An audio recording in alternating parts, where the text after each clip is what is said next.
Картина не имеет ни подписи, ни даты. Она относится к кругу произведений называемого флемальского мастера или Робера Кампена. Вообще на протяжении XIX и XX века ведется длительная дискуссия о том, кто такой флемальский мастер, кто такой Робер Кампен, кто такой Рогер ван дер Вейден, как они связаны вот по своим произведениям. Флемальский мастер – это имя, условное имя, возникающее из того, что вот в XIX веке были найдены несколько вещей в Флемальском монастыре, которые связаны теперь с мастером, который назван по имени этого монастыря Флемальским. Ну вот, например, про Рогера ван дер Вейдена известно, что он довольно во взрослом состоянии пришел учеником в мастерскую Робера Кампена и проходил обучение, хотя обычно ученики приходили в мастерские и обучались с подросткового возраста и перенимали много в течение длительного периода. Видимо, вот Рогер ван дер Вейден уже каким-то, не мастером, но зрелым человеком пришел и доучивался каких-то нюансах, может быть. И вот постепенно с развитием искусствоведения Рогер ван дер Вейден выделился более четко в отдельного мастера. Робер Кампен выделился тоже в мастера более понятного, хотя много вопросов возникает, и про каждую картину идет ожесточенная дискуссия, которая, наверное, еще долго не решится. И по этому имени дальше, отталкиваясь от него, исследователи начинают разделять их по разным мастерам. В том числе выделяют Робера Кампена больше и начинают выделять разных его учеников, которые работали в мастерской, которые возникают из этой мастерской. И это, конечно, очень интересное время, потому что, с одной стороны, флемальский мастер возникает или Робер Кампен возникает как наследник книжной миниатюры, творчества братьев Лимбург, и вот из них, вообще из книжной миниатюры искусство возникает, и дальше он развивается, переходя в живопись, увеличивая в размерах и в сюжетах, и меняя приемы, и используя новую технику. Здесь возникает и техника масляной живописи, конечно же, которая считается, что изобретатель Ян ван Эйк, но Робер Кампен — это практически современник ван Эйка, даже, может быть, немножко старше его. И это все вот одно время, когда это все бурлит, и разные мастера используют какие-то свои секреты, ищут новые какие-то технические решения.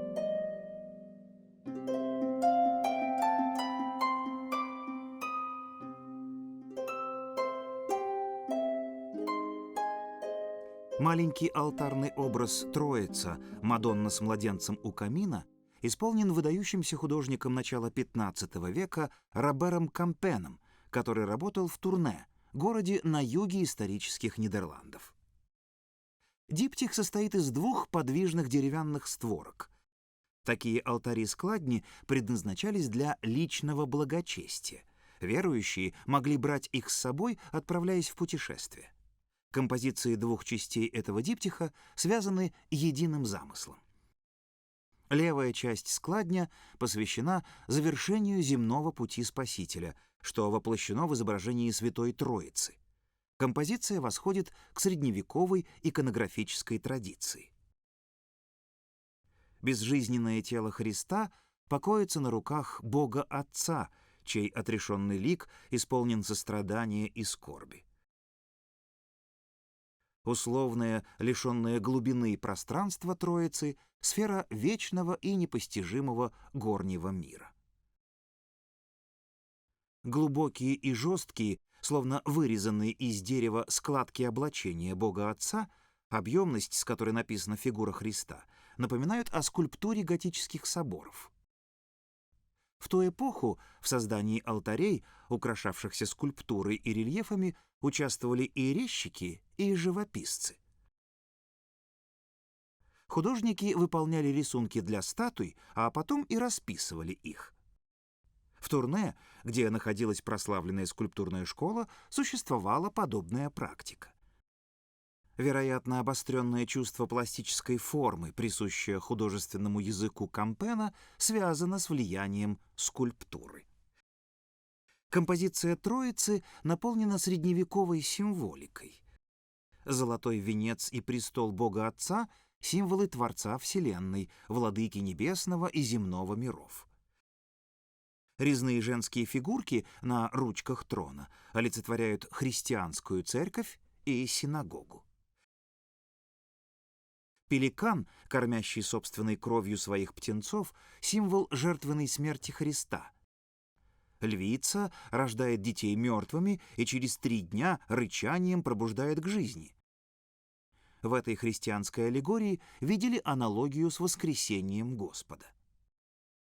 Все статуэтки выполнены в технике Гризайли. Вероятно, Кампен первым в Нидерландах стал воспроизводить нераскрашенную скульптуру средствами живописи. И, возможно, он первым заменил гризальными изображениями деревянные и каменные статуи, которыми украшались внешние створки алтарей. В почти жанровой трактовке темы детства Христа отразились искания ранней нидерландской живописи. Богоматерь изображена в скромном интерьере бюргерского дома. Сидя у очага, она приготовилась пеленать младенца. Проникающий в комнату ясный свет подчеркивает царящие здесь чистоту и умиротворенность. Такой подход нидерландских художников к изображению евангельских событий был выражением нового религиозного чувствования. Он отражал желание заказчиков алтарей видеть картины божественного мира воплощенными в зримых образах, отражал присущие той эпохе желание зримого чуда. В работах Кампена красота мира обретала эстетическую ценность. Деревянные ставни, рукомойный прибор или дрова в камине — все написано Кампеном с кропотливой тщательностью, предельно осязаемо. Нидерландским живописцам земной мир в каждом его явлении и каждой частице представлялся совершенным творением Господа. Такой благоговейный взгляд на мир придавал даже самым обыденным вещам в их картинах одухотворенность и поэтичность. Однако по средневековой традиции жизненные реалии таили в себе символический смысл.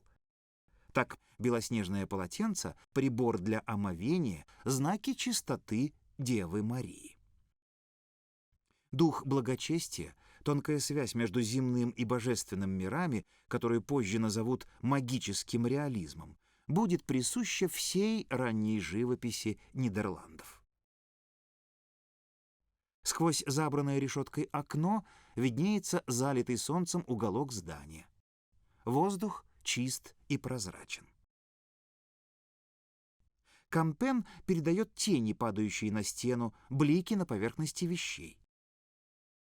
Впечатление глубины интерьера он достигает, опираясь на свой зрительный опыт, во многом сопоставлением объемных, вылепленных при помощи светотени предметов. В отличие от итальянских мастеров эпохи Возрождения, нидерландцы мало интересовались теорией пропорций и перспективой. Увлеченные богатством форм окружающего мира, они передавали фактуру и особые свойства предметов, но не стремились к строгому отбору и обобщению натуры. Не научное познание и античное наследие, а богатые эмпирические наблюдения и интуиция лежали в основе открытия мира и человека в ранней живописи Нидерландов. Чистые яркие краски нидерландских алтарей напоминают сияние эмалей и светоносную живопись витражей. Цвета картин обрели звучность благодаря масляным краскам, которые стали широко использовать нидерландцы. Масляные краски, нанесенные на белый грунт тонкими прозрачными слоями, словно излучали сияние. Масляная живопись стала важным средством достоверного отображения окружающего мира. В мастерстве иллюзорного воссоздания земных реалий нидерландцам не было равных в Европе. Итальянский живописец Джованни Санти писал о художниках северной страны. Их искусство и умение использовать краску столь велики, что они порой превосходят само естество.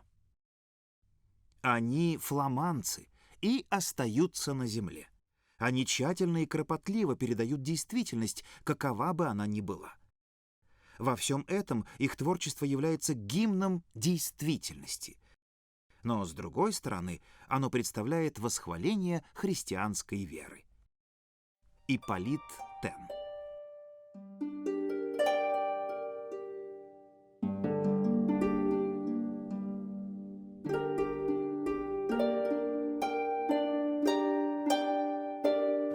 Этот диптих немножко сейчас изменен от того состояния, которое было изначально.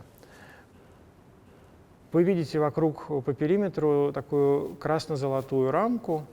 Это рамка более поздняя. Она нанесена на картину, вероятно, в XVII веке, так предполагается, потому что по анализу краски мы не можем сказать, краски старые, но датировку более точную, к сожалению, мы не можем. 15, 16, 17 век краски примерно одинаковые по пигментам. Раньше здесь была рама, которая была, видимо, единым целым с доской основы. То есть она рельефно выступала над, и картина была немножко углублена. Как часто бывает на иконах, часто бывает на ранних нидерландских вещах, когда картина просто одно целое с рамой. Видимо, потом были какие-то проблемы с этим деревом, может быть, оно оббилось как-то или треснуло, и его решили срезать и сделали диптих. У нас есть следы здесь вскрытые. Это исследования 40-х годов XX века, когда анализировали эти дырочки, которые там были, и реконструировали, что здесь были петли, а здесь был крючок. То есть она закрывалась как книжечка. Это такой домашний молельный алтарь, который можно было закрыть, перевести куда-то, в другом месте открыть, поставить.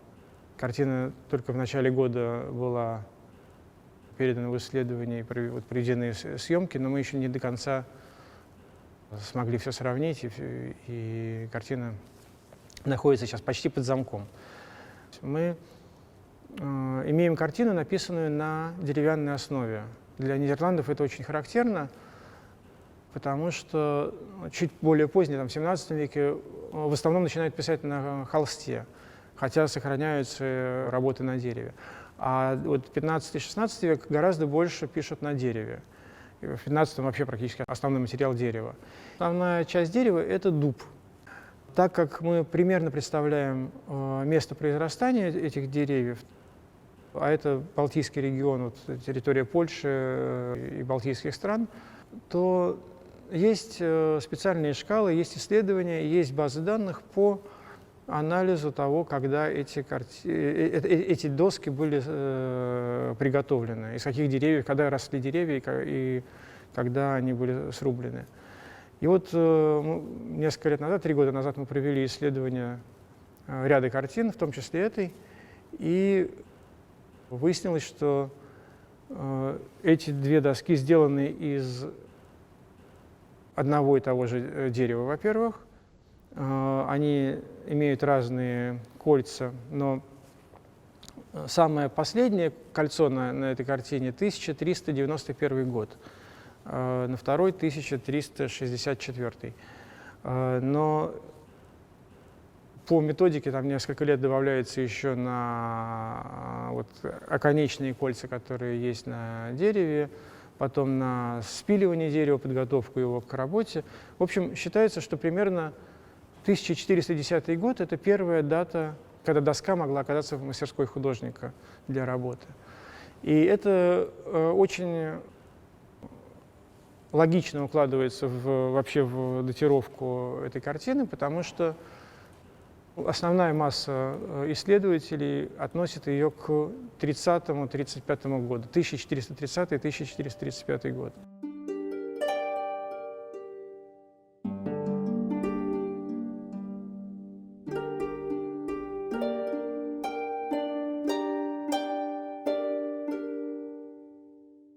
Эта картина поступила к нам из коллекции Дмитрия Павловича Татищева, российского дипломата. Он принимал участие во всех посленаполеоновских устройствах Европы. Он был дипломатом в Вене, дипломатом в Мадриде. И благодаря наполеоновским вторжениям старые европейские коллекции, которые начали распродаваться, пришли в разорение семьи, он смог купить довольно много произведений искусства.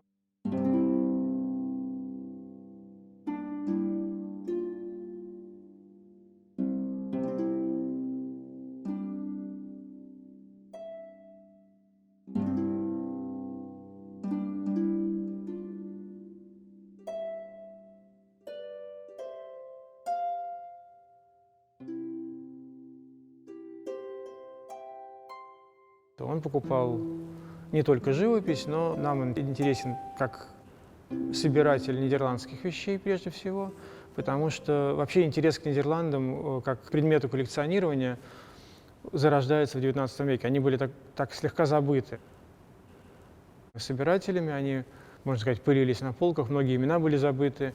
Татищев собирает свою коллекцию, собирает ее, видимо, в основном в Мадриде, потому что Мадрид был наводнен.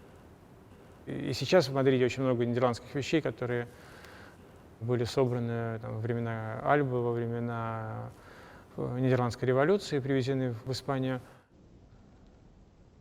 Он в течение жизни влезал в долги, разорялся. Как злые языки про него писали, что он потратил на такую красивую жизнь состояние 2 своих жен. Получил несколько раз помощь от Александры, от Николая. И в конце жизни он завещал свою коллекцию в Эрмитаж. И там уже было распределение, что-то попало в Эрмитаж, часть попала в Москву еще в XIX веке. После смерти Татищева эти вещи, его коллекция поступила в Эрмитаж. И вот если мы возьмем, например, эту картину и перевернем на заднюю сторону, здесь есть, во-первых, подпись Татищев. И если сейчас здесь просто реставрационная заклейка, но вот если ее отогнуть, вы видите красную сургучную печать. Это тоже печать с гербом Татищева. Дело в том, что, конечно же, существовала большая проблема подтверждения владения. Поэтому владелец должен был как-то зафиксировать, что он владелец. Поэтому вот очень часто наносили сургучную печать и отпечатывали герб или какой-то знак. Но здесь еще Татищев добавил вот эту вот свою подпись. И на этой картине, на второй створке тоже она есть, но гораздо хуже видна. Но нам что это говорит? О том, что вот эта вот тканевая наклейка сделана до Татищева. То есть мы понимаем, что так как подпись Татищева сделана по ней, то мы можем твердо понимать, что это старая реставрация, этот старый холст. И еще что интересно, вот этот вот не очень явный орнамент такой красный, черный, охристый, зеленый, вот здесь вот проступает. Это декор, который был нанесен явно совершенно во время создания картины.